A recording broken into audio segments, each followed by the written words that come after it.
দর্শক, খুবই গুরুত্বপূর্ণ একটা বিষয় আপনাদের সামনে তুলে ধরার জন্য আপনাদের অনেকেরই আগ্রহ কাজ করে এবং অনেকেই জানেন যে বাংলাদেশে এই সময় রাজনীতিতে অ্যাডভোকেট ফজলুর রহমান বিএনপির নেতা, তিনি খুব আলোচিত মুখ এবং সারা দেশের বিশেষ করে মুক্তিযুদ্ধের পক্ষের যারা আছেন, মুক্তিযুদ্ধের পক্ষের মানুষ যারা, তারা সবাই অ্যাডভোকেট ফজলুর রহমানের বক্তব্য খুব গুরুত্বের সাথে শোনেন। শুধু দেশে না, দেশের বাইরেও অ্যাডভোকেট ফজলুর রহমানের বক্তব্য শোনেন। অ্যাডভোকেট ফজলুর রহমান বিএনপির চেয়ারপারসন বেগম খালেদা জিয়ার উপদেষ্টা ছিলেন।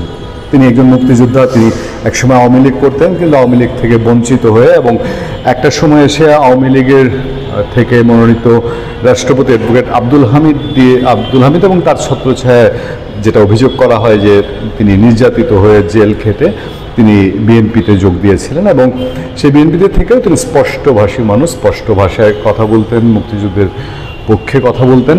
এবং সেই মুক্তিযুদ্ধের অ্যাডভোকেট ফজলুর রহমান সম্প্রতি তার বহু জ্বালাময়ী বক্তৃতায় তিনি জামাতে ইসলামীকে নিয়ে সমালোচনা করেন, স্পষ্ট সমালোচনা করেন। তিনি স্বাধীনতা যুদ্ধ এবং বঙ্গবন্ধুর ক্ষেত্রে আপোষহীন, বিএনপি করলেও।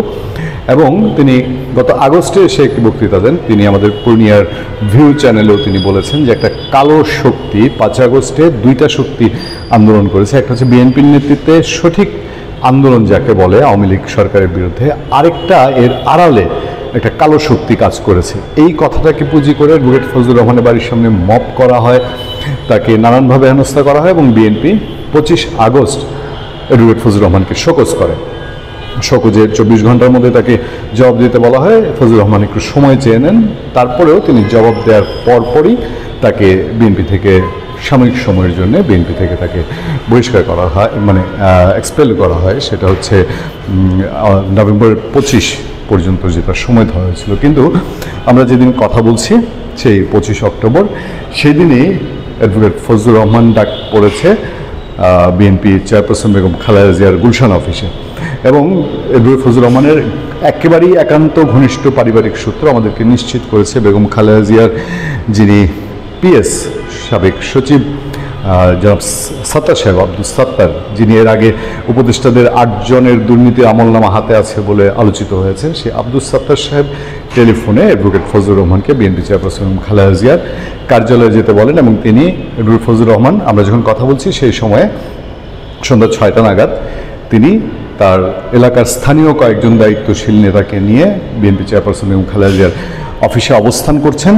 তার মানে পরোক্ষভাবে ধারণা করা যায় যে যেহেতু বিএনপি তাকে ওন করছে, বিএনপি তাকে বহিষ্কার আদেশ প্রত্যাহার করছে, এরকম একটি ইঙ্গিত পাওয়া যায় বলেই তাকে বেগম খালেদা জিয়ার অফিসে ডাকা হয়েছে। তার সাথে তার এলাকার মনোনয়ন প্রত্যাশী আরও কয়েকজন লোককে ডাকা হয়েছে, যাদের মধ্যে বিএনপি করেন এমন লোকও আছে এবং কোনো বিএনপির সদস্যও না একেবারে, সেরকম লোকজনও আছে।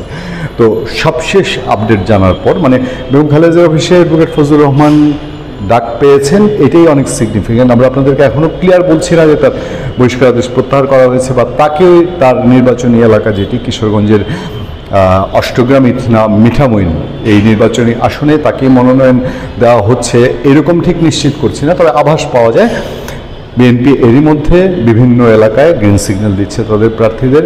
অ্যাডভোকেট ফজলুর রহমানের ক্ষেত্রেও সেটাই কিনা, কারণ ওই আসনে অ্যাডভোকেট ফজলুর রহমান ছাড়া বিএনপির জন্য খুব বিকল্প আসলে কিছু নেই।